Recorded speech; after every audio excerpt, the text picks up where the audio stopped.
Sommes-nous logiques quand le parquet poursuit par exemple pour des violences, on se retrouve donc avec une enquête pénale en cours et face à cette enquête pénale, on est avec un maintien ou des visites médiatisées et on se dit ben non, l'enfant il va aller rencontrer son parent alors qu'il ait vécu cette violence conjugale ou il est désormais victime ou qu'il ait lui-même lui-même été victime de violence, où il se retrouve à être forcé, alors je mets forcé entre guillemets, mais souvent on a des enfants qui reviennent nous dire ou des familles qui reviennent nous dire mais mon enfant ne veut pas.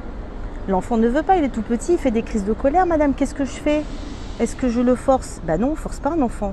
On ne force pas un enfant. Si on force un enfant, on va contre son intérêt supérieur de l'enfant. On va contre son intérêt en fait supérieur. Donc il a dit non, ben, il faut qu'on respecte son non. Et en même temps, on a des discours où oui, ben, le non-consentement, etc. Ben non, quand tu dis non, on respecte ton non. Bon.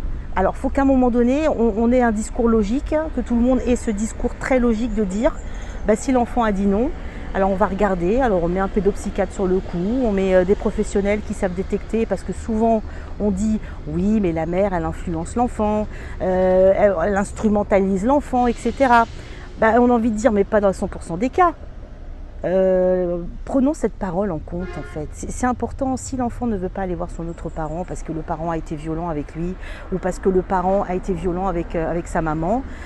Sachez qu'à un moment donné, l'enfant, lui, certes, il va avoir ce recul, il n'est pas bête, il va se dire tiens, mais mon père il a tapé ma mère.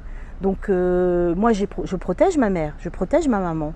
Donc c'est normal qu'il ait ce recul-là. Alors je me pose la question, est-ce que c'est pas mieux justement qu'il y ait une coupure de lien pour que cet enfant lui prenne du recul, qu'il y ait aussi parfois, même quand il a été violent, une bouée d'oxygène parce qu'il a besoin de souffler cet enfant et qu'on lui mette en parallèle une bulle où il peut aller libérer sa parole, une bulle sécurisée, etc.